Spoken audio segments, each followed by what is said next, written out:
लोग बात कर रहे हैं किसके बारे में, मगध साम्राज्य में। मगध साम्राज्य में जो था टोटल कितने शासकों ने शासन किया था उसी के बारे में हम लोग क्या करते हैं आज देखते हैं। मगध साम्राज्य में टोटल शासक कितना थे और उस क्या कहते हैं शासन, मगध साम्राज्य में जितना भी शासक थे राजवंश थे वो शासन कब तक किए थे। एक ट्रिक में क्या करोगे आप हमेशा, आप हसीन का नाम सुने हो, आपके गांव में कोई होगा हसीन, मसूक भी होगा और क्या होगा शाह होगा। इसी में आपका क्या बन जाएगा ट्रिक बन जाएगा, क्या हो जाएगा हसीन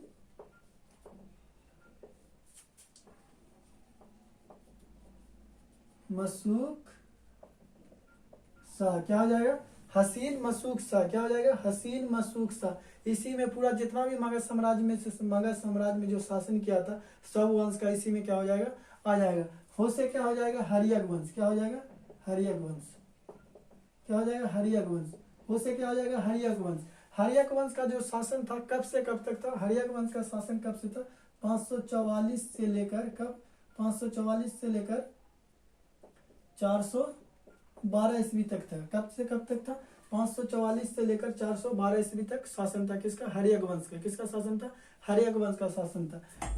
इसका संस्थापक के बारे में बात करें, इसका संस्थापक कौन हो जाएगा, इसका संस्थापक कौन था बेमिसार था। कौन था बेमिसार, क्या था बेमिसार। हरियक वंश का संस्थापक कौन था बेमिसार था। कौन था बेमिसार। हरियक वंश का जो अंतिम शासक था क्या नाम था नागदशक, क्या था नागदशक। हरियक वंश का अंतिम शासक का नाम क्या था नागदशक। नागदशक ने क्या किया था, नागदशक ने क्या किया था, नागदशक हरियक वंश का अंतिम शासक कौन था नागदशक।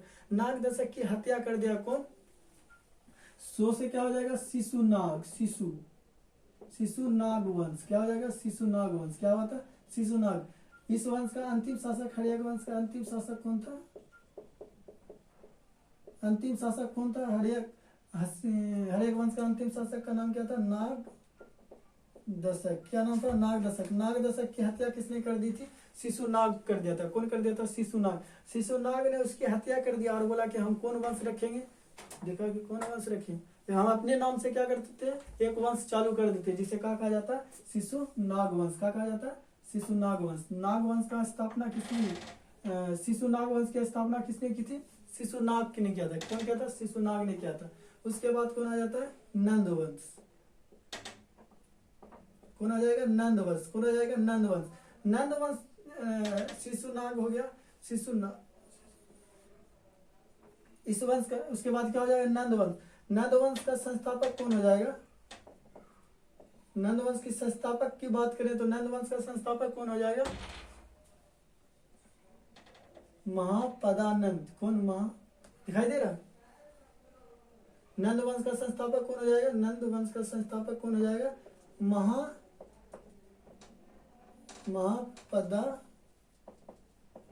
महापदानंद ने हो जाएगा। कौन हो जाएगा नंद वंश का संस्थापक कौन हो जाएगा महापदानंद।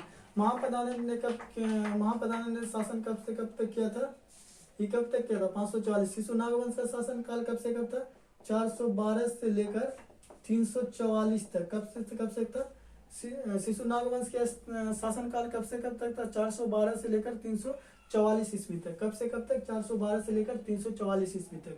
उसके बाद कौन हो जाएगा नंद वंश। नंद वंश का शासन कब से कब तक था 344 से लेकर 323 तक। कब 344 से लेकर 323 तक कौन शासन किया था नंद वंश। नंद वंश का अंतिम शासक था जिसका नाम क्या था धनानंद। अंतिम शासक का नाम क्या था धनानंद।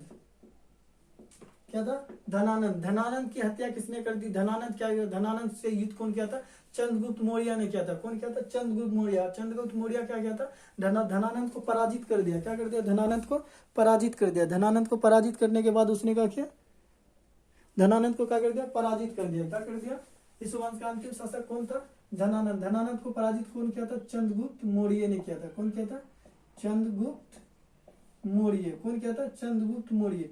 चंद्रगुप्त मौर्य ने क्या किया था धनानंद की क्या किया था धनानंद को पराजित कर दिया। धनानंद को पराजित करने के बाद इसने एक नया साम्राज्य की नया वंश की स्थापना की तो उसे क्या कहा जाता है मौर्य वंश। क्या कहा जाता है मुंह से क्या हो जाएगा मौर्य वंश। क्या हो जाएगा मौर्य वंश। मौर्य वंश की स्थापना किसने की थी चंद्रगुप्त मौर्य ने की थी। कौन की थी चंद्रगुप्त मौर्य ने। मौर्य वंश की स्थापना किसने की थी चंद्रगुप्त मौर्य। मौर्य वंश का अंतिम शासक का नाम क्या था? क्या नाम था? वीर्यरथ। क्या नाम था? वीर्यरथ। मौर्य वंश का अंतिम शासक का नाम क्या था? वीर्यरथ। क्या नाम था? वीर्यरथ। वीर्यरथ का हत्या किसने कर दी थी? वीर्यरथ की हत्या कौन कर दिया था? शिशुनाग वंश का कौन कर दिया था? शिशुनाग। मौर्य वंश हो गया। उसके बाद वीर्यरथ का हत्या किसने कर दिया था? शिशुनाग।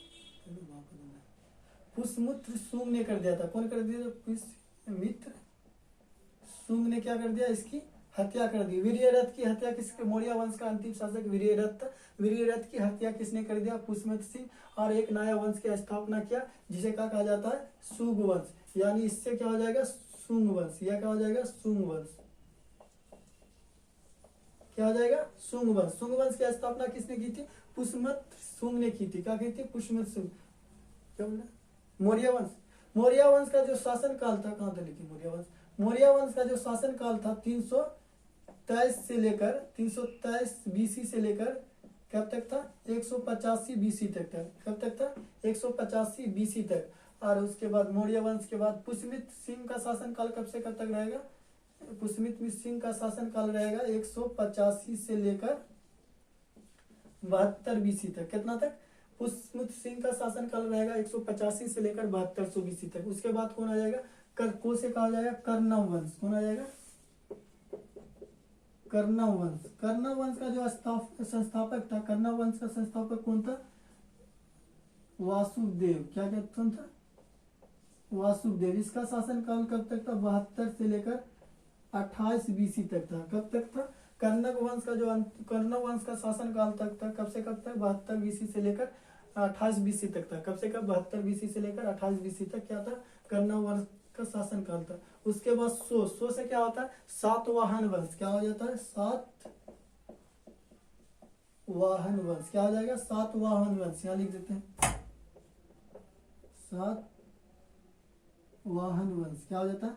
सातवाहन काल का शासन काल का 60 बीसी से लेकर 37 बीसी तक होता है। क्या होता है? 37 बीसी तक सातवाहन वंश का शासन काल होता है। 60 बीसी से लेकर 37 बीसी। सातवाहन वंश का क्या होता है? एक 5 सेंचुरी से लेकर दूसरा जो सातवाहन वंश होता है 18 सेंचुरी तक चलता है। तीसरा सेंचुरी तक, यानी प्रथम शताब्दी से लेकर तीसरा शताब्दी तक भी सातवाहन पुनः क्या करता है? अपने अस्तित्व में आता है। पूरा अपना साम्राज्य का क्या करता है? विस्तार करता है। क्या करता है? विस्तार करता है। हम लोग क्या पढ़े? मगध साम्राज्य में जितना भी शासक था हम लोग वो एक ट्रिक से जाने। उस ट्रिक का नाम क्या था? हसीन मशुक शाह। हो से कहा जाएगा हरियक वंश। सु से कहा जाएगा शुंग वंश, शिशुनाग वंश। उसके बाद नो से नंद वंश। उसके बाद मो से मौर्य वंश। उसके बाद क्या हो जाएगा? हसीन मशुक। मो से मौर्य वंश। सो से कहा जाएगा शुंग वंश हो जाएगा। उसके बाद नो से हसीन मशुक। को से कहा जाएगा कर्णक वंश हो जाएगा। सा से कहा जाएगा सातवाहन वंश हो जाएगा। इसका हम लोग जितना भी संस्थापक था उसको पढ़े, जिसका अंतिम शासक था उसके बारे में पढ़े, वह स्थापना कब किया गया था वो पढ़े, इसका शासनकाल कब से कब था हम लोग क्या करें? यह भी पढ़ लिए। यह भी क्या हो गया? मौर्य मतलब मगध साम्राज्य का जितना भी शासन था यही लोग क्या कहता? शासन किया था। हम लोग मिलते हैं फिर नेक्स्ट क्लास में। फिर हम लोग क्या करेंगे? उसके बाद हम लोग एक तरफ से पढ़ेंगे हरियक वंश के बारे में। क्या करेंगे? हरियक वंश के बारे में पढ़ेंगे। फिर उसके बाद हम लोग क्या करेंगे? हरियक बाद शिशुनाग वंश के बारे में हम लोग क्या करेंगे? विस्तार से एक एक वंश को पढ़ेंगे। लेकिन हम लोग एक ट्रिक के माध्यम से क्या करें? इसको जाने।